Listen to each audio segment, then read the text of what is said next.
يا رب قد غفلنا Syukur pada Allah. Syukur pada Allah Subhanahu wa taala. Kita masih diberikan kesempatan, kesehatan untuk datang ke rumah Allah. Saya sampai petang tadi, Gunung Kinabalu tak nampak ada awan. Tunggu dalam setengah jam, dia pun keluar. Nampak dekat, tapi kalau pergi jauh. Ya, nampak dekat, tapi kalau kita pergi jauh. Allah tak nampak, tapi dekat. Dekat, tuan-tuan.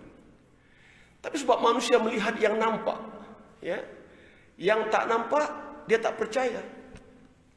Ya, sebab itu rumah Allah ini walaupun atas bukit, tapi bukitnya tidak setinggi Gunung Kinabalu.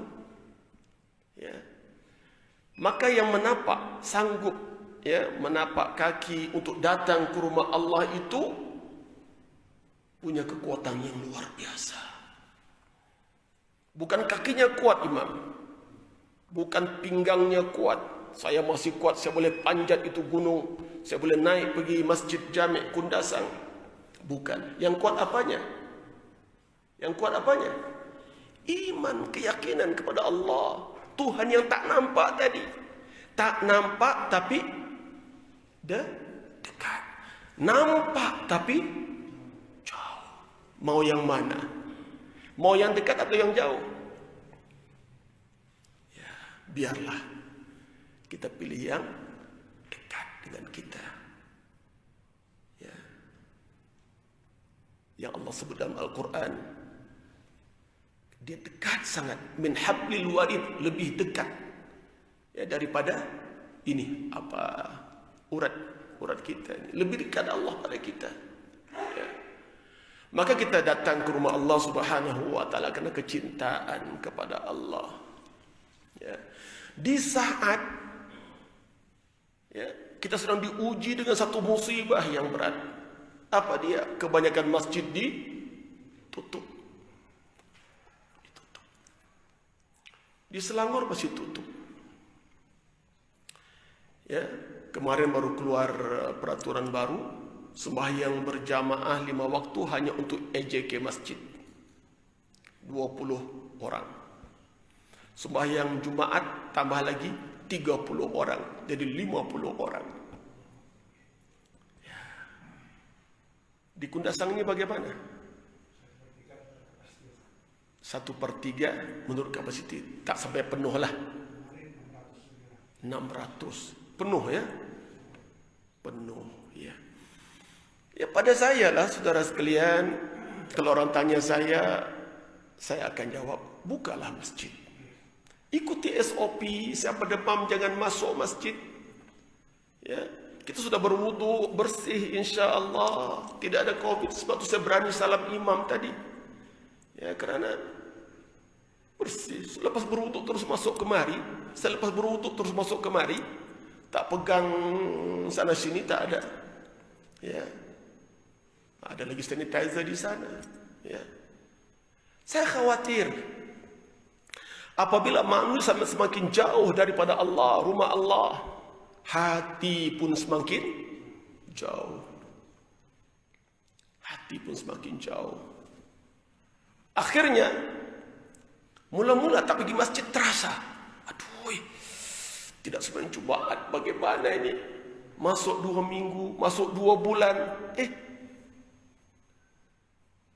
syok pula tidak pergi masjid. Seronok pula tidak pergi masjid. Dia tanya saya, Ustaz, apa hukum Ustaz? Saya sudah 4 bulan tidak sembahyang Jumaat. Saya kata, kenapa tidak sembahyang Jumaat? Oh, dia kata kerana COVID. Karena COVID atau karena hati? Karena virus corona atau karena virus hati? Jawab. Saya tanya dengan dia. Ya. Apa masalahnya? SOP, ikuti SOP. Oh, di Selangor tutup, pergi Kuala Lumpur. Di KL buka masjid, di Selangor tutup, sebelahnya buka. Jadi kebanyakan orang di Selangor kalau mau sembahyang Jumat pergi masjid KL, masjid negara, masjid wilayah, itu penuh. Sudah penuh dalam, di luar lagi. Boleh, tak ada masalah. Ya, kebanyakan orang sudah seronok. Ya, hatinya sudah tertutup. Maklumlah, lama tak dengar kuliah, lama tak dengar khutbah. Kenapa khutbah itu diwajibkan? Rukun Jumat. Supaya hati kita sentiasa diketuk, dipukul. Supaya hati sentiasa rindu dan ingat pada Allah. Tapi kalau sudah 4 bulan tak dengar khutbah, kuliah pun tak dengar. Ya, YouTube, dia hanya layan YouTube yang hiburan mungkin. Ya, padahal banyak kuliah-kuliah dalam YouTube. Akhirnya hati semakin jauh dari Allah. Walhal Allah itu dekat. Aqrabu ilai min hablil warid. Dekat sangat. Jadi saudara sekalian,